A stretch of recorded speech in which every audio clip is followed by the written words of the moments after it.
Cette émission est sponsorisée par Fondation Denise Nyakero Tshisekedi.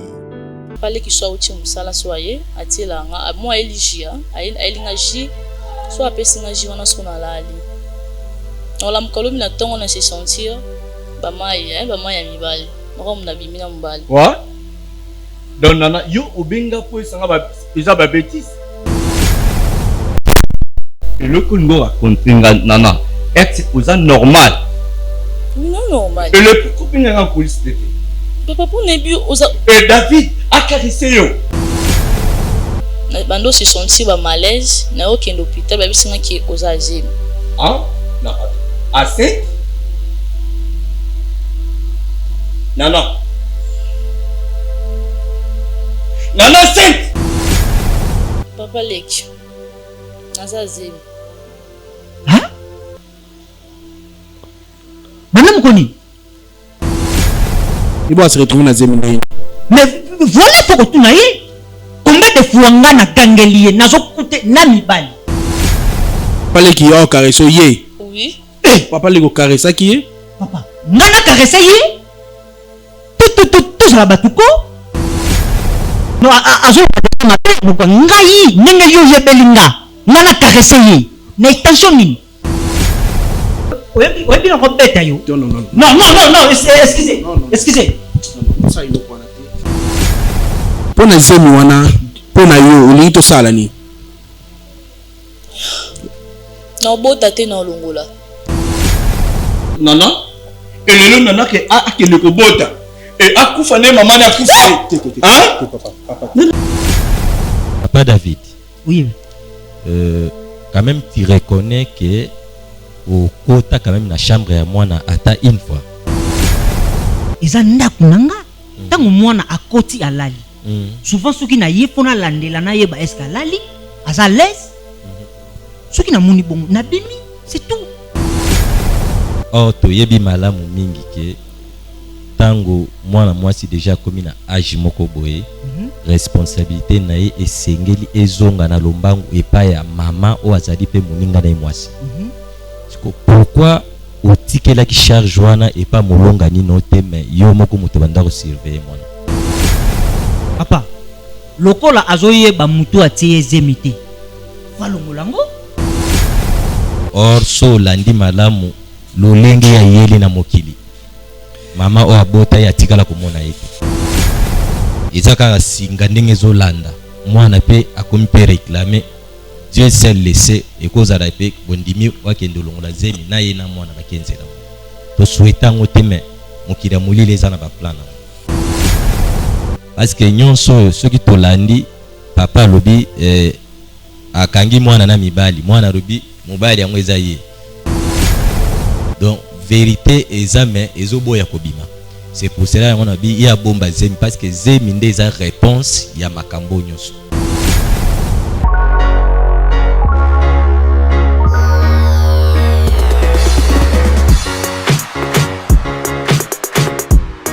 Bonjour mesdames, bonjour messieurs, bienvenue sur votre chaîne Chemiso Télévision, la chaîne qui vous ressemble.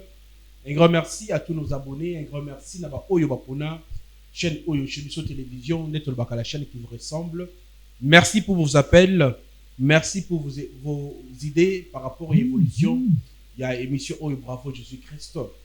Un grand merci tout d'abord, avec beaucoup de respect, na sponsor, na bis officiel. Il y a petit succès, petit élévation, petit santé, petit finance. Merci. Également, il s'agit de notre sponsor, Jésus-Christ de Nazareth. Il y a des sponsors officiels. Il y a Chemiso Télévision ainsi que de cette émission Bravo Jésus-Christ. Je dis un grand merci à la fondation Maman chez la Mwanda, la plus sur Mboteska Ozwami. Mbote na opé de Bota Mboteska Ozwami. Bandeko bomoni sport c'est koleka d'ici là tout clôturer la rentrée scolaire na fond to ko singa pete bana wana ba ko zonga kelasi.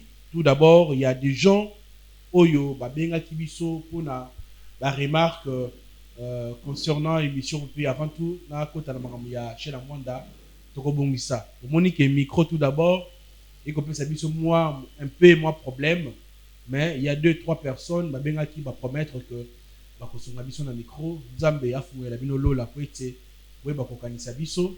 Mais par rapport à l'orphelin, bobenga maman chez la moindre parce que sport est le cas déjà. D'ici cette fin du mois, pour clôturer dans ma cambo Italie rentrée scolaire, pour entamer ma cambo ya kolia pe ya komela ainsi que santé ya bana wana. Numéros affichés wana bobenga maman chez la moindre. Je profite pour dire un grand merci et salutations à maman Émilie Seti depuis Canada na plus beauté ainsi que à ta famille. Na bosanité ba onyos balingaka biso te mbote na bino tsika bozwami. Mbote na bino. Voilà, un grand merci aussi à ma femme Lydie Moukadi. Merci beaucoup. Bravo Jésus-Christ et qui est liboso.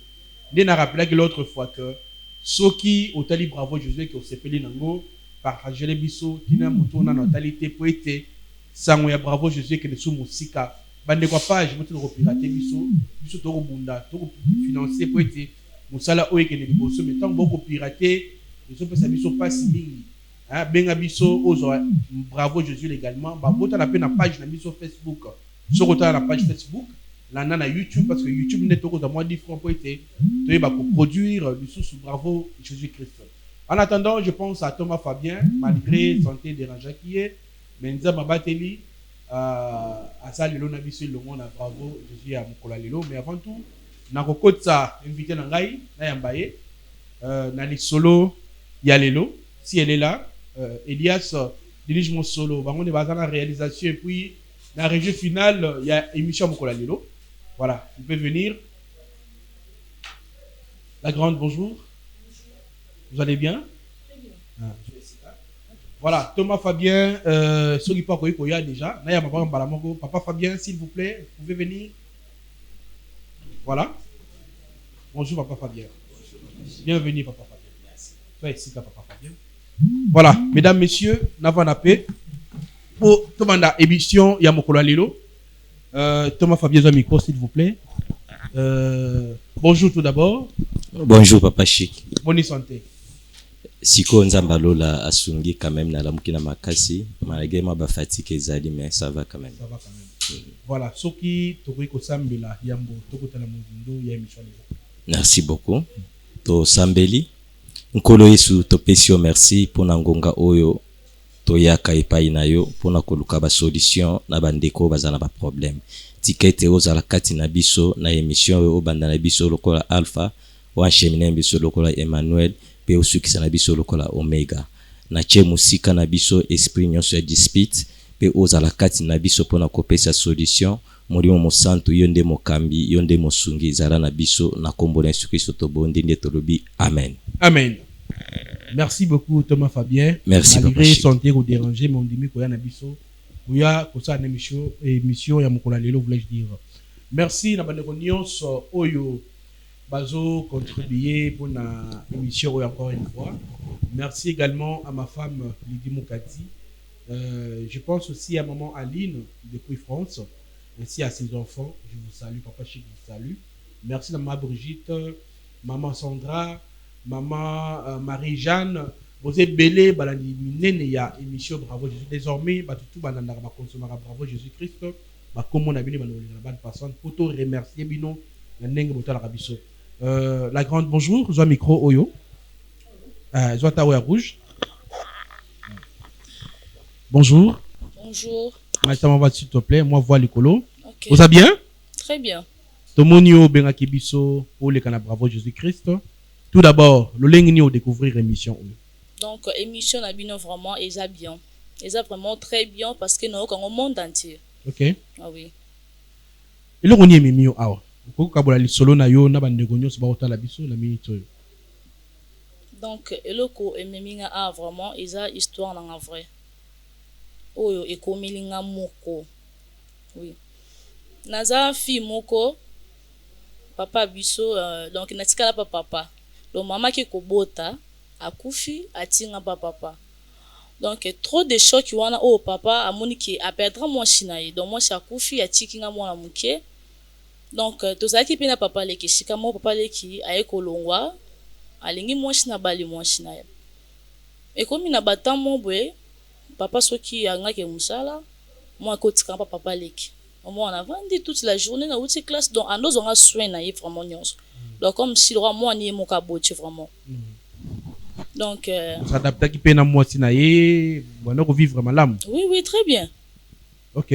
Et comme on a ba moment mo boye na pour ça na âge na komi na ba 15 ans papa komi azui moi musala ya bien komi ko voyager donc so raké après ba un mois donc un mois ou 2 mois mon otikala papa leki donc na moi chine maman na nga wana wa bokolanga et comment ki na moment mo boye soki na lali so na la moki na se sentir que le cas mon coucher na mobile. OK. Oui neti ba mai o mon mi tout na nzambi oyo eza nini mais autant là-bas bon vendre toute la journée moi on a expliqué puis maman wa botinga exact wa bokolinga plutôt exact donc papa le ki soko abimi soko auti musala ye o mona elinga ji juste apesinga non ni na papa auti musala ye apesi mwana ya grand frère na ji o mona meliji so na lali dona na mona komi loko habitude tina komi na âge lelo ji wana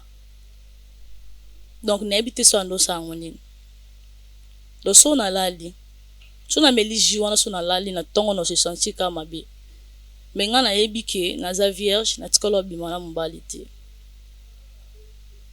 non se senta ke naza do ba divergent nga déjà et yo comme na temps moko na ko 26 ans papa le kaye ne za ka to vandi to susipe olia na moi chine papa le kaye ayelinga suji abi donc makambo wana ba jus e bandi depuis kala. Oui depuis zo mwana moke papa le kano yelo ba jus o meli. Oui. Mais so la moke na tongo oyoki neti ndoto na tongo ndoto pasi et puis eni omonaka na se ya bomosi. Oui na santarandeti na coucher na mobile do ba mai coucher na mobile.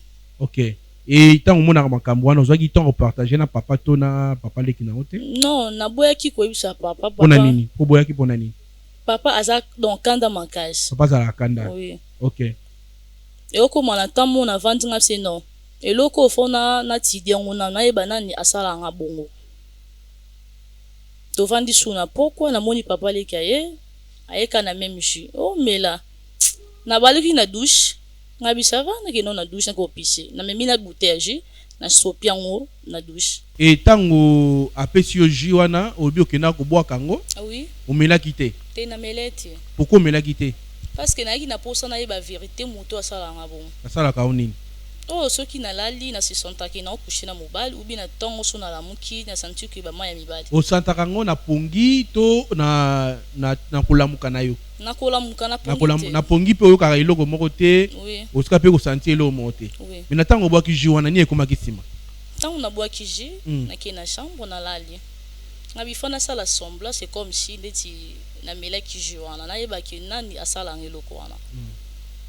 Na lali la moni porte fo mwami papa leki oyanga abandi ko karesenga ta bandi ko karesenga tom na fongoli siko misu a comprendre que na lala kité ngabi oh papa osani awa ngade na dans ça mutem na comprendre ki ke mutasa na ngaje ezaye oh non non bongiso parce que olala ki mabe na bongiso dra ngabi OK pas de problème ayo bimanaye et leki non vraiment après un mois na bandi ko se sentir ba malaise na ki na hôpital besinga ki na za zemi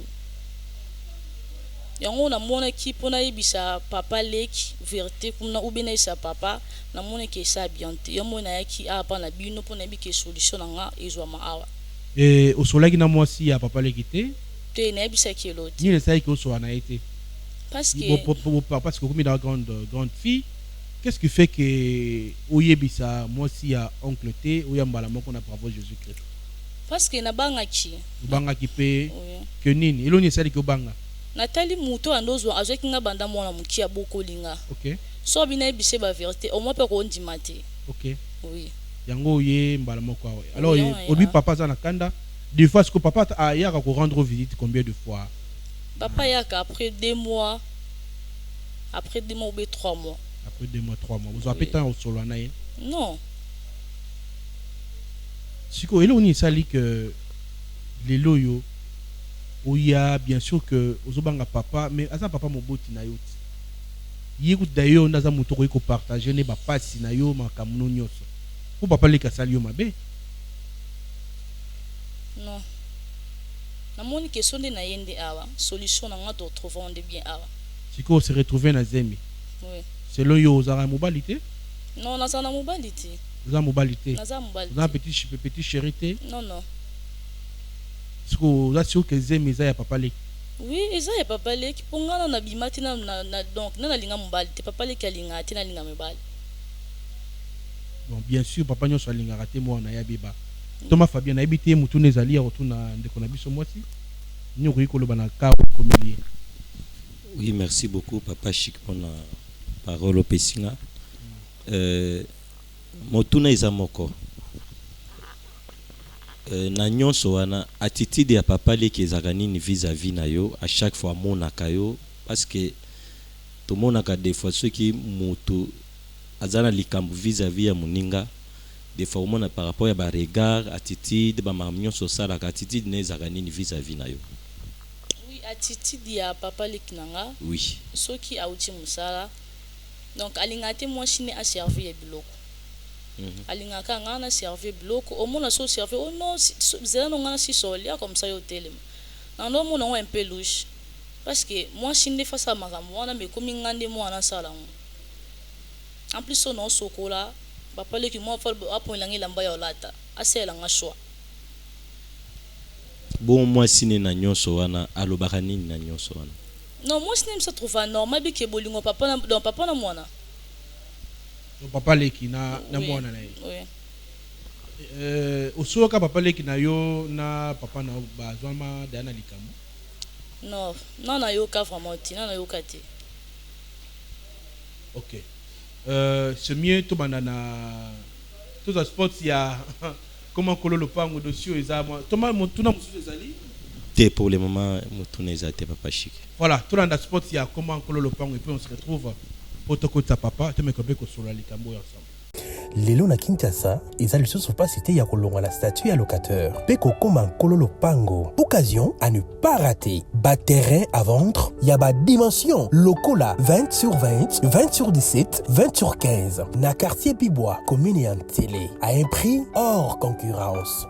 Inutile ya kokende musika. Rejoignez-nous na nouvelle cité exaucée patience. Préférence juste na entrée Singaya Inga na Bibois à 20 minutes ya grande route na Simaya concession Niembo Chabani. Ba abonné nyonso chez Biso télévision o ezali cadeau pour na bino ta côté na ba bureau ya quartier na se renseigner en tout cas ba belé yango yo. Cadastre ma nyonso normal na prix moko abordable.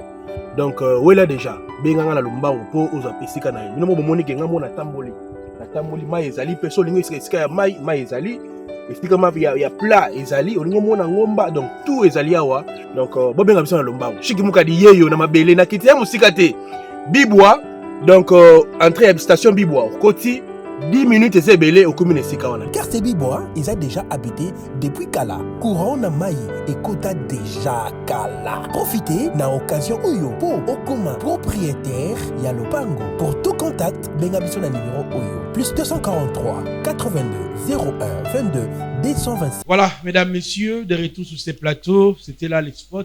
Comment Kolo Lopango na mbongo ya moke. Maman, ma patience, exaucer patience.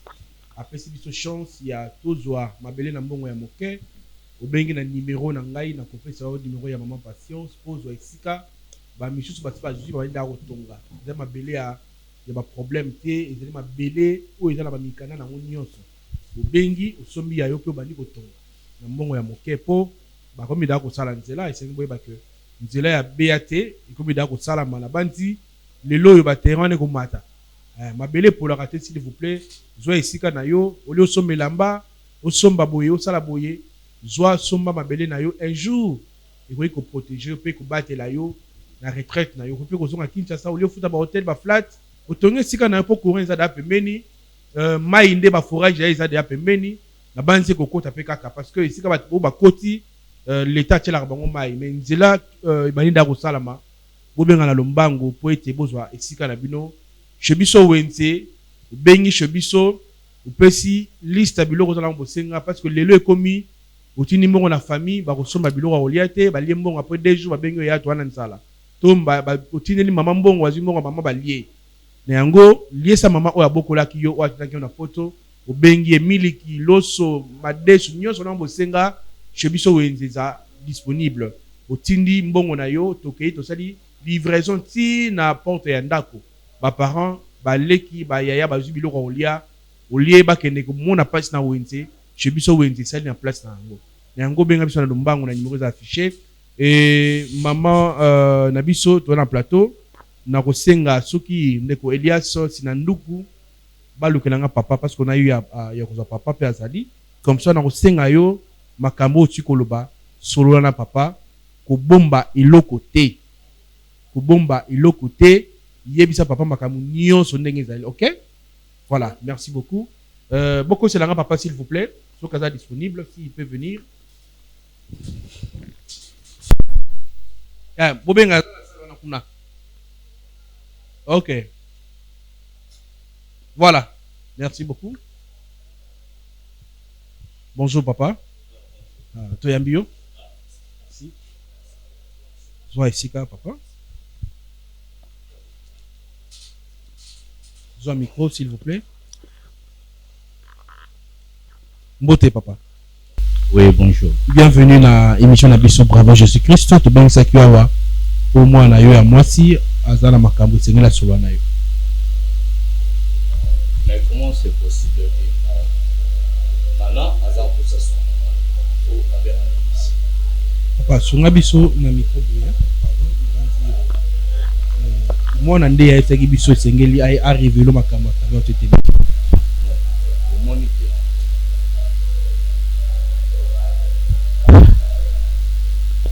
Mais Nana ça ni on en a. Mais comment c'est possible pour son nom et a été adressé ça très bien. Et il y a valeur ni oyo yo ça devant lui. C'est vrai.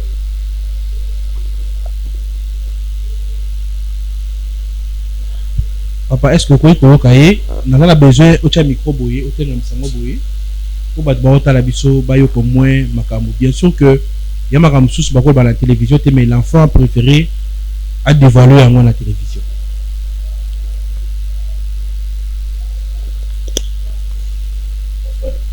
Moni micro s'il vous plaît papa. Opinion sont les gens les télé. Et Nana a été adressé à la très bien. Et a évité famille dans la très bien psychabase. Mais comment c'est possible Nana a son en direct à télévision? C'est trop bizarre. Hein, Nana? Depuis quand? Non, papa, ils ont un à gravité. Il y a gravité, c'est quoi? Si il y a gravité directement, il faut bien en papa, na monde qui n'appelle dans aussi les kamakas, il faut mener qui n'en voit. Mais même dans la coulisse, entre un gars, c'est fini. Devant la télévision. C'est bon? Je suis prêt.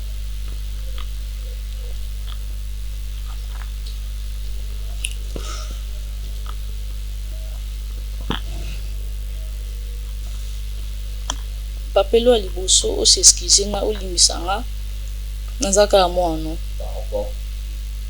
na sengi no bolimi si soki lo na loba soki osikate. Je me connais très bien. Papa, mettez-moi un micro s'il vous plaît. Oui, bien, très bien. Et Nazam taba black. Papa, mettez-moi un micro, pardon. Hein, Nazam taba black. Peut-être au Bossani Nana. Peut-être au Bossani. Et pas.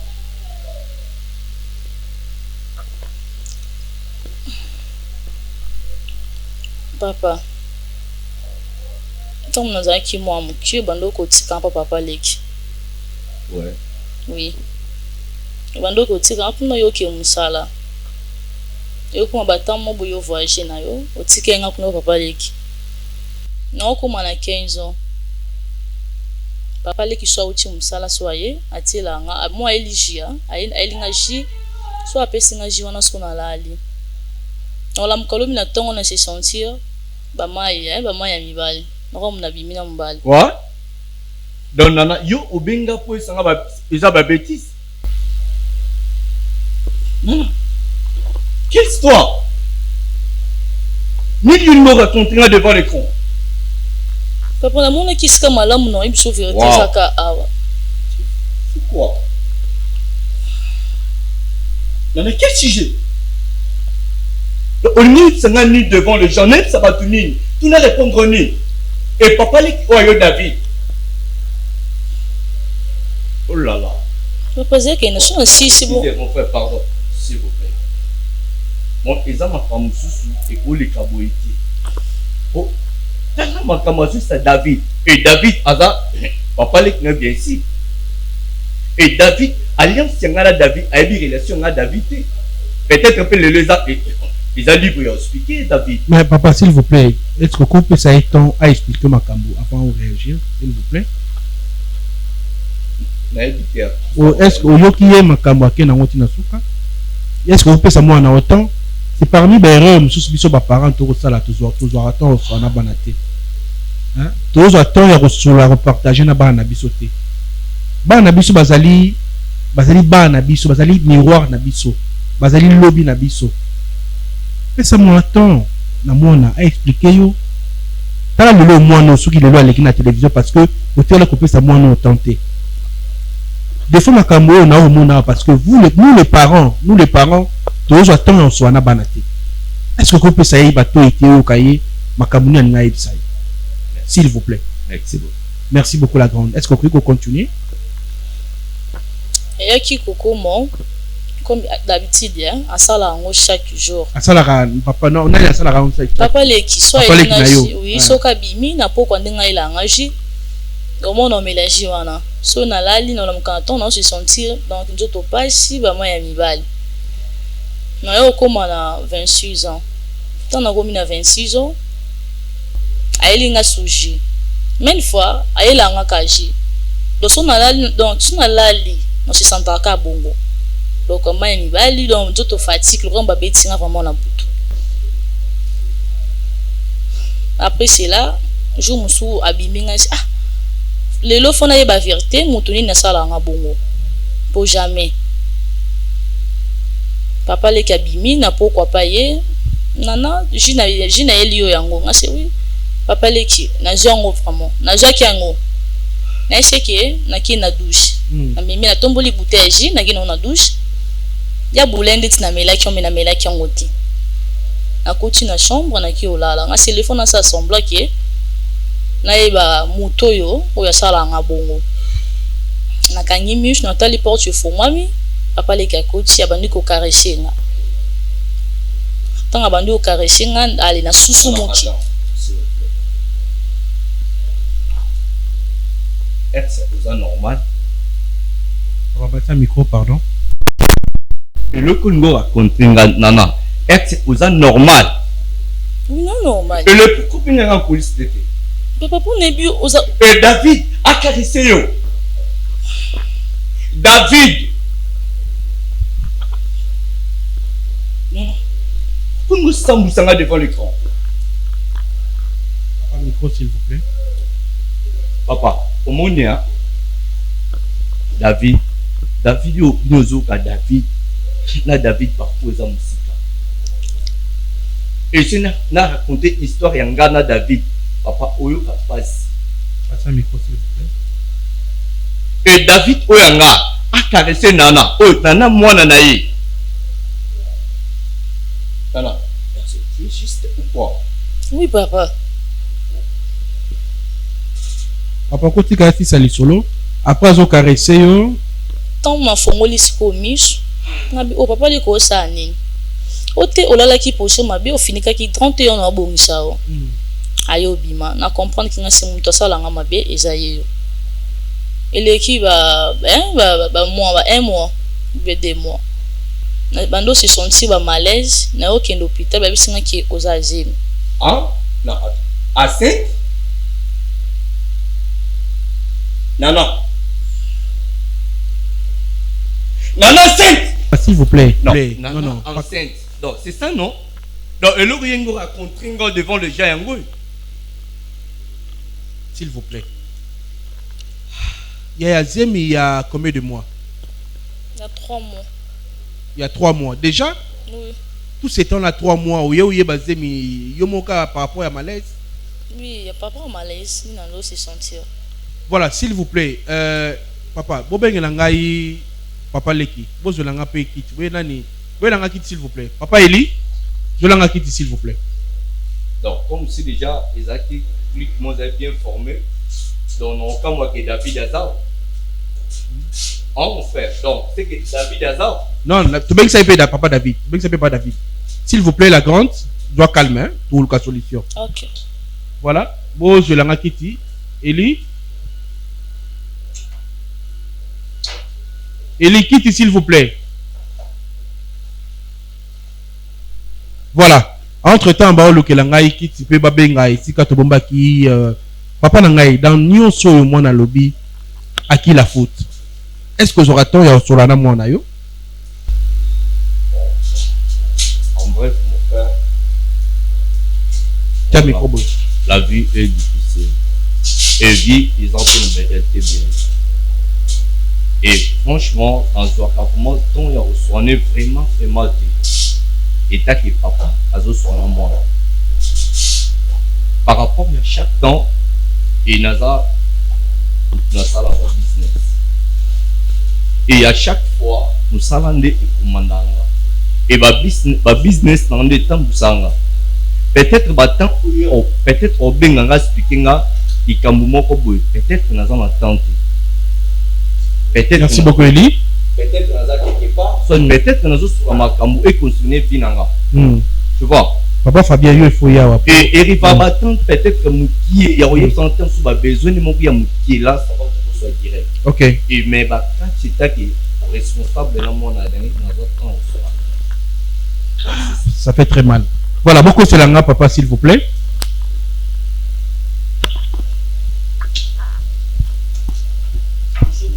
Bonjour papa. Bienvenue. Ah, Zoïsika. Non, non. Aux émissions. Les émissions. Non, s'il vous plaît, non, s'il vous plaît, papa. Non, s'il vous plaît.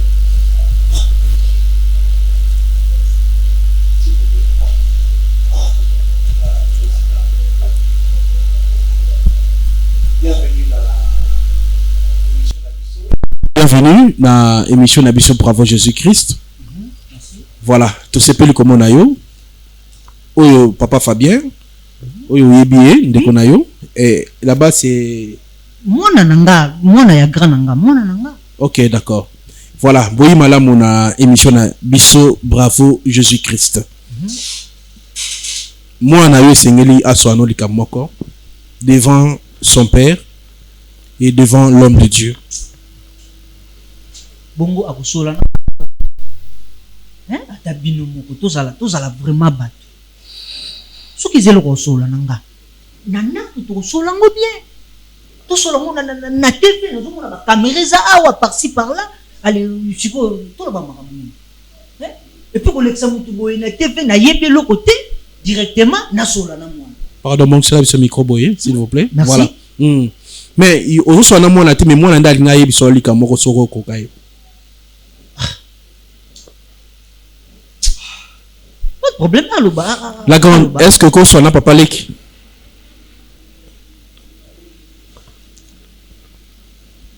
Papa Leki. Azazim. Hein? Madame Koni.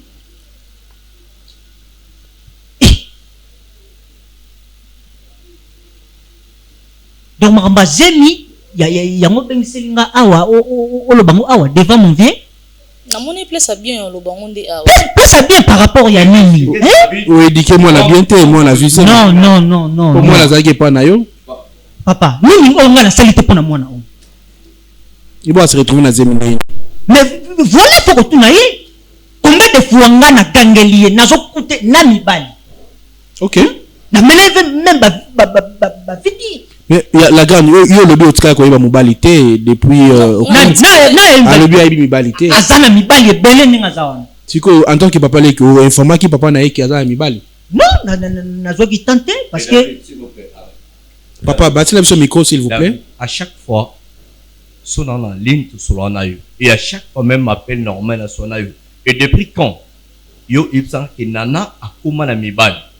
Et dis-moi, dis-moi depuis quand nana a comment mibal yo informant ngati. Nako solo nongo na téléphone te. Et à chaque fois to luka jour to kuta to vani expliquer yo. Ngana yo to luka jour. Ngana yo to luka jour. Peut-être bosser une histoire David. Nako sona pourquoi? Grand. Donc ngako poko la ye ko vana ndako na nga nyoso mabe. Mais siko pardon papa, mibala yango ane ko mona ye wapi mais ngombe de bisoli sola mibala yango. Ala uza mibala yango ndingi ndingi. Ça s'est passé comment? Azam kolo. OK. Na âge na yeti bozo mona ye wana azam kolo même na école na bango zane mibali. Ngana zo ba rapport pas préfet na bango. OK. Même na quartier presque vandaki. Na zo pesa moi na conseil. Via lelo auto vivre na mboko yo. Biso tuto yebi. Peut-être bana msuba osala kindumba po ya kolia ezate ya komela ezate. Mais hier abandé kozanga ni nazo vandisa ye nazo expliquer ye tika ba vie ya loyengi tika chaque fois nalo bandingi soki amfutuma soki conseiller mais à chaque fois que na solo anayo et le pourquoi de vieux senga vérité grand frère non à chaque fois conseiller mais pourquoi pas ngamo comme personne et senga iki le problème c'est que nous na linaki te ezala na téléphone. Parce que moi déjà na bande ko sola na ye na yeba ki akotika yango. Mais mon frère s'il vous plaît. Et non banda ko rencontrer nga devant David na oyo o rencontrer nga aw. Et betelinga histoire ndenge o betela David histoire. Et ndenge yo betelinga aw devant papa na nga ya.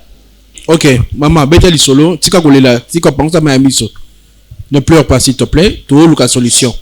Et il ka kindenge ni.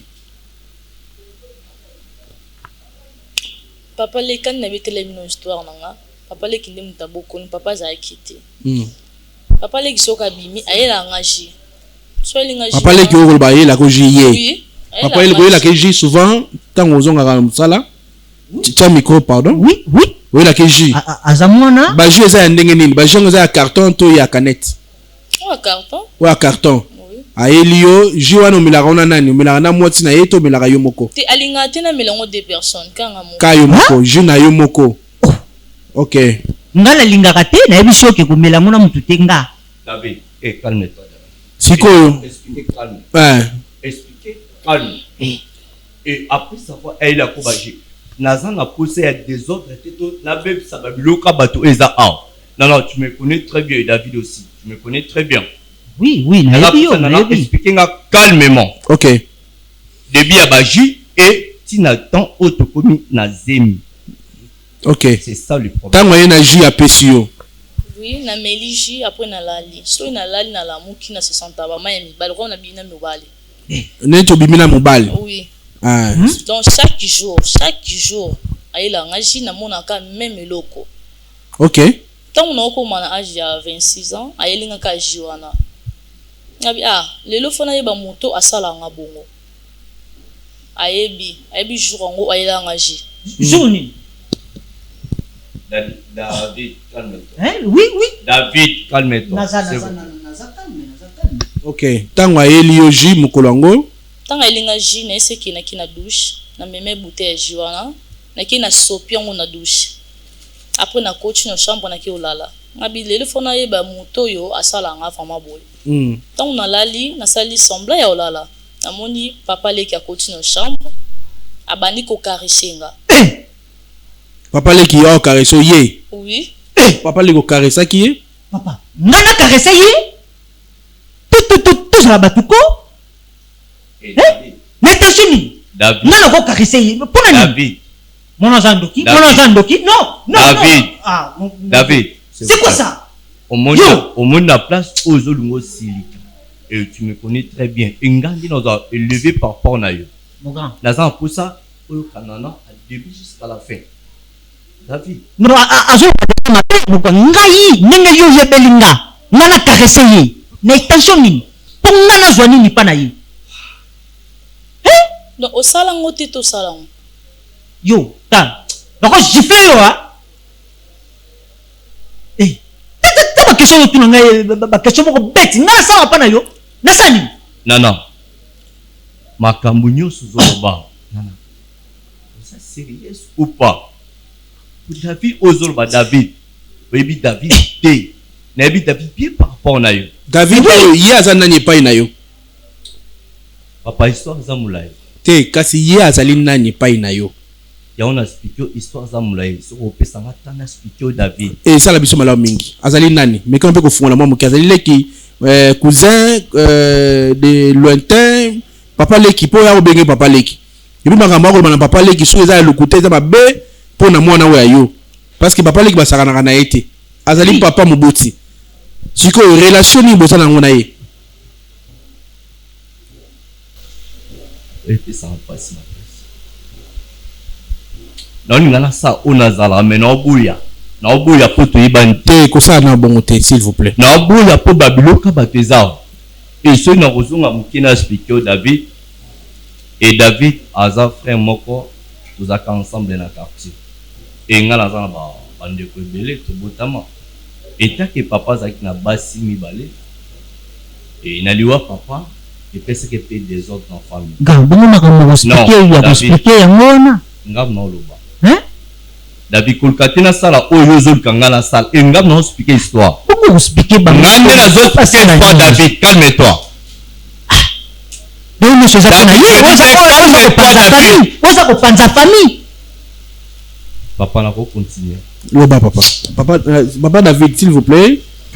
C'est calmer nan papa to yoka ninga okena li solo. Et naliwa papa son âme repose en paix mon. Et puis ça qui désordre entre na ba grand frère, na ba petit frère, autotika qui ensemble état qui toi qui na libutami balé. État qui ba le nuit baza liboso, baza qui décision à côté ka parcelle. Et elle battait qui parcelle à l'époque là dans un qui non trop jeune. Bah décider mutu na mutu azo moi parti na ye. Et nga parti dans la zone qui état na qui moi muke na sousa qui na grand frère na ngai. Et grand frère na nga azaki na makamne pando sala. Nzamba ko benda molimo na ye na makambo kende ko sala itaki ba ibaki aza mbongo. Ayibisanga ke ba yiba mbongo. Donc ngana bima perdant ngana grand frère nanga et baninga musu ba frère musu ba grande sœur ou ba ngatu la société to somba na part na biso et grand frère infienga ke na samsana bango tina yi to samsa biso nyo sote na yi to somba pe na part na biso et na société grand frère ba na banzila na tambolaki ayo raconter nga histoire que no ba yiba mbongo vraiment na ki choqué.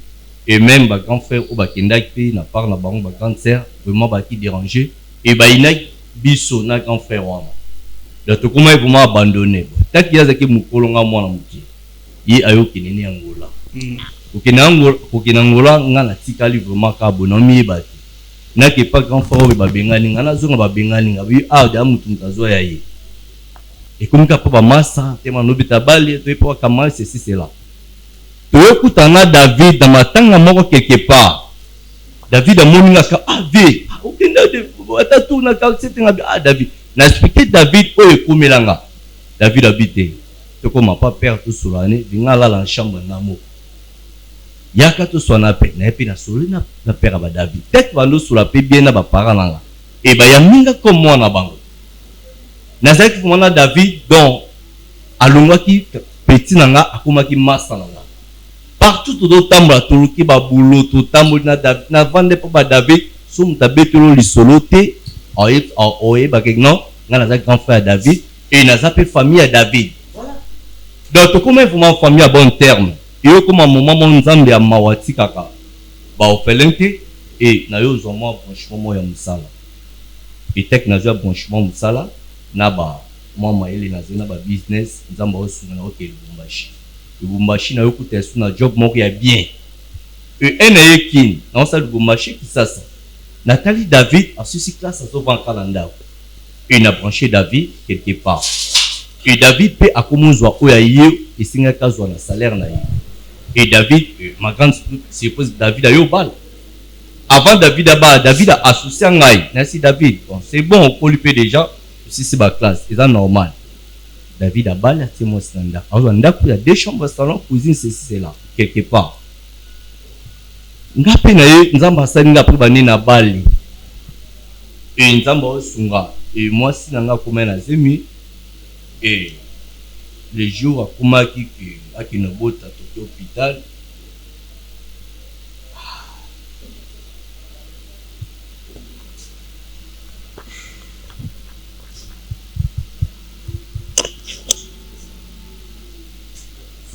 Courage, papa. Courage.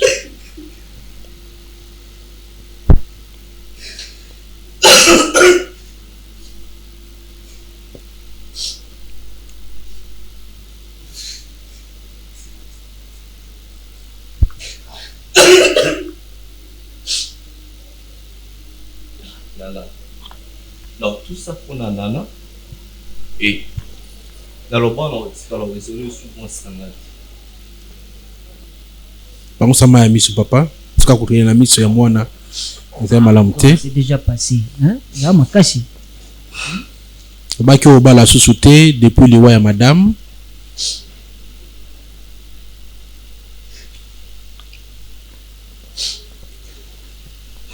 Poussez la biso micro s'il vous plaît, je sais que ça fait très mal. Papa tika kolela, bango sama ya miso bon na zawana. Et les jours maman Nana akebuta Nana. Et Zaki dernier jour na ayo kufa et atika Nana bébé. En ce moment-là, nous avons contact sur la famille na été. Et tellement ba bois qu'un gars balinga mo sanga tu n'a que contact na bango.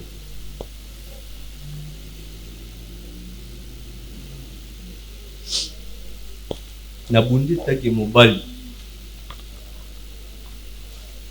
1 mois, 2 mois, 3 mois la bébé. Donc, nando kokate. Na nomo kasu na bimi et moi nanga en sécurité et la fille mon na zaka quelque part aida na nomo na simba kati. Et nazonga ka sous pas David, na sona David. Na proposé David au bal. Et moi c'est no abotité. C'est quoi était ngaité. Et David na bolingo ensemble na sina reconnaissance. Ndenge na dans chaque quelque part et na ndenge pas comment ko se retrouver. Franchement asa couvert envers ngai. A permettre ki mona na ngai atikalaka na mwasi na ye. Et bato même à quartier bébé quelque moi si on a za mwana David. Et mingi on a na pe ça présente. Peut-être ay bakate qui a za mwana il y a peut-être ay bakate que David à ça les qui dans été ay bango le David aza petit frère Thomas a auto kola ensemble au ba berger na pas la bango. Et n'a pas ça David confiance à 100%. Et on dit que Nana et pas David dans moi il va prendre charge à moi très bien. École a bien, santé a bien, couleur a bien. Mais je suis vraiment étonné. Et il y a eu une histoire trop bizarre. On en a entendu un gars. Ça veut dire Nana à moitié David wapi. Nana ngochanga David wapi. Les affaires là ça David babé tout avec le bawana na ngana yebe le côté. Yebe le côté. Trouver l'histoire. Nzamba za likolo ngai na yebi le côté. Osima pe moi na été. Na kusime pona nini? Papa na ngai. Na kusime pona nini? Aga mwana. Ngana za na mwasi na ngana ndako na simba ye pona nini? Mais là-dedans, na moro dans nena tuna ki tout ce temps-là, tant où il y a salara makamwa la moi sina salara wapi. Au moins moi sina zéro là. Azar lala. Ah oui. Il est à côté de la chambre. Oui. Au moins là qui m'a ilongi bien, ça ilongi nae. Oui, na mo ami ye bati ça. Yo, keba na yo, keba na lepsu. Nani? Non. Pour aller avec ça madame ngati. Parce que tant qu'on a besoin le cas musanga zali fallait bisaye. On est bisaki pourquoi? Après le long on va trouble naka. David, calme-toi. Non. naolinga ntina koma oyo nazala faire raisonner singa na eloko na penser tout te na vie na ko raisonner maman na yo. Et gloire à Dieu, oyebi ke lelo ke maman na yo akufa na pasa obota na yo. Et gloire à Dieu oyebi ke David asa petit frère na nga normal taza asa frère na nga yo tokoli ensemble. Parce que ozo lukanga na sala David na ozo raconter nga histoire mon frère. Vraiment bomo na ka bo me kati oyanga. Oza kati. Et ça veut dire melia liboso et tu vas ma out. Et nana na deuxième a tu binga out. Donc on a kufa ou bien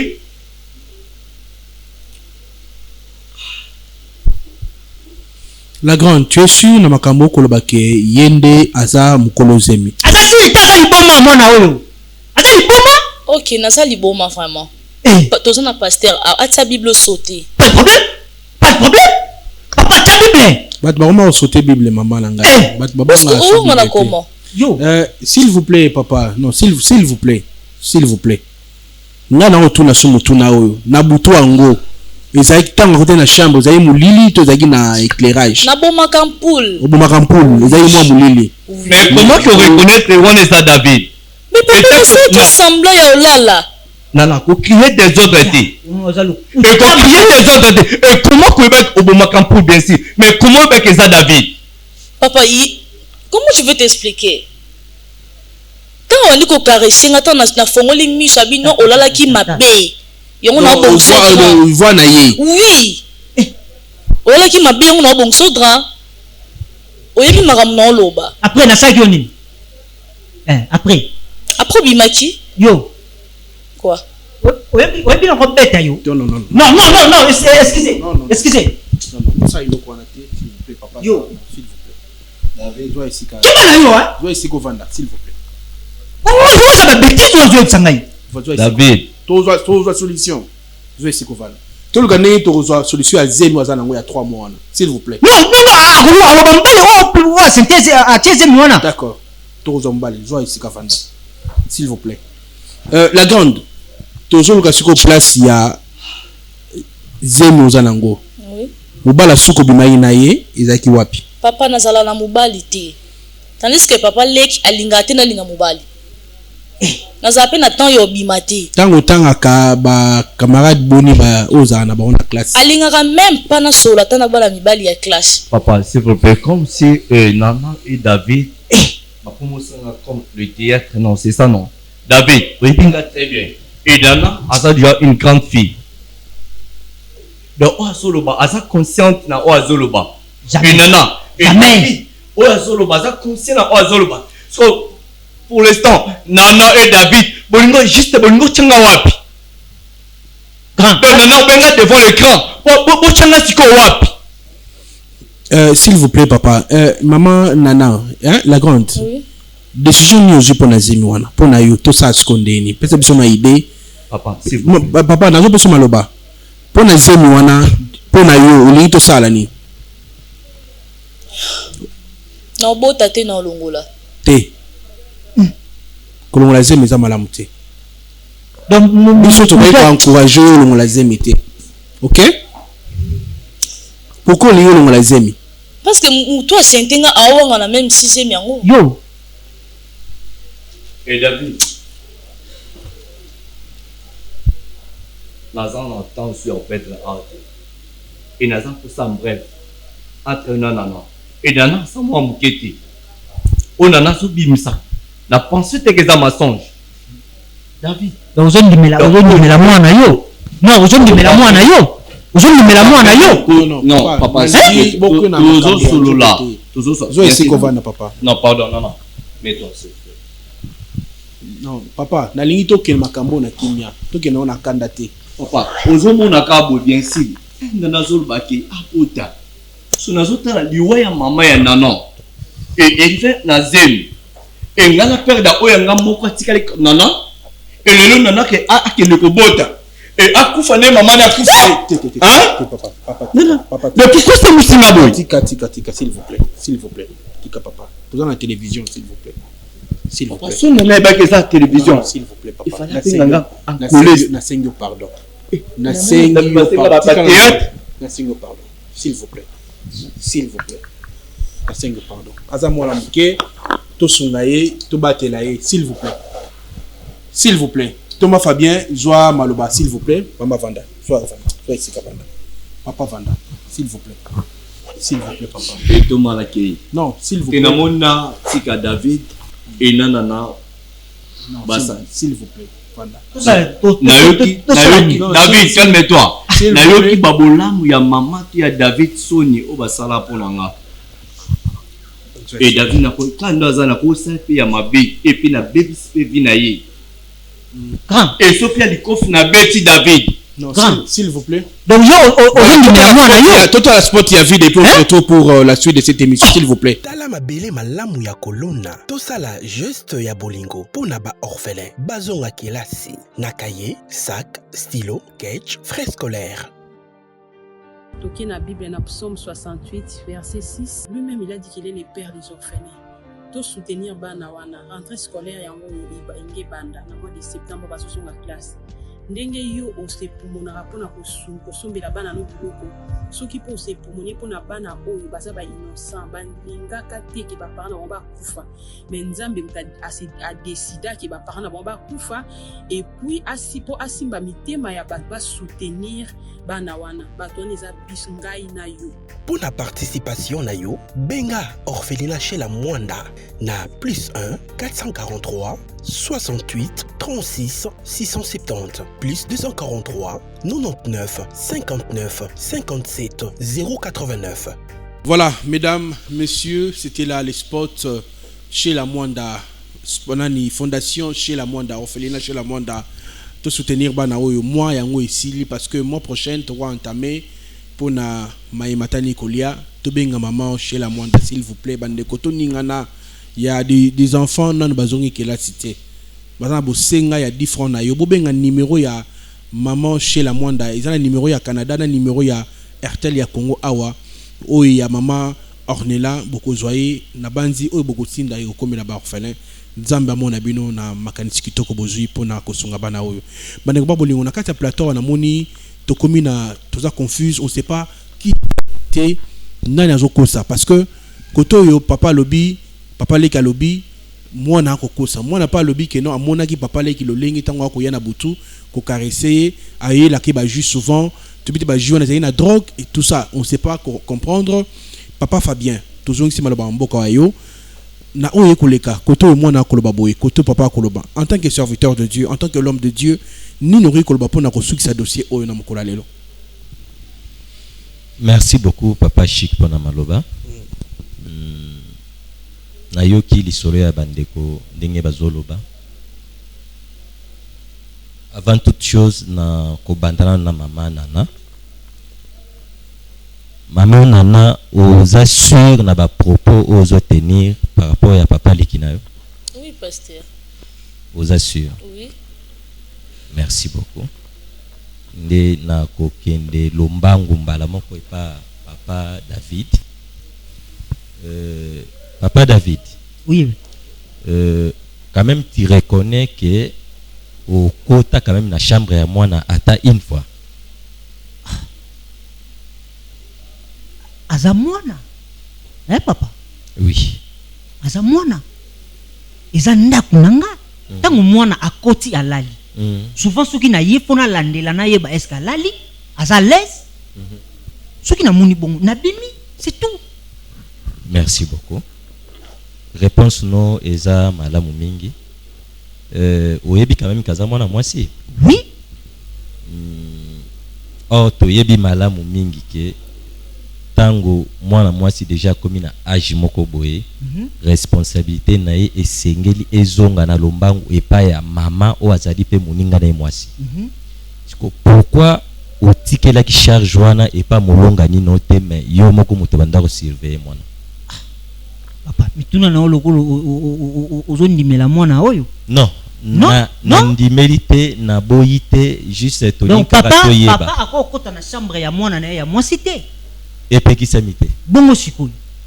nde yango nazotuna pourquoi otikelaki mwasi no ba charge wana te alandela mwasi nanga bande kolandela ye bien bazaki na problème te déjà kokota na chambre kolandela ye soki drap finiki bien to mabe est-ce que wana pe anda kosala ngo oui madame anda kosala ngo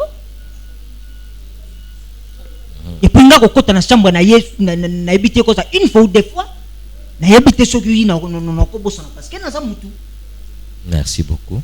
Na ndaku na bino à part ye na molonga ni na yo bozaka na mutu msusu ya mine na kati ya non non vous avez juste biso 3. Merci beaucoup. Na toni mutu na wana pona nini parce que koyoka lisolo ya mama na nandinga zoloba alobi alali amoni moto to supposé nengo lobi keza yote c'est sûr que mususu akota kinandako mais or alobi c'est fréquemment à remarquer kango chaque tongo sûrement en tant que papa nengo surveiller kandako c'est que obosa na kolandela ndako bien pour mobali mususu akota na butu pour ya remarquer makambona na tongo papa oya zolobeza makambo lokuta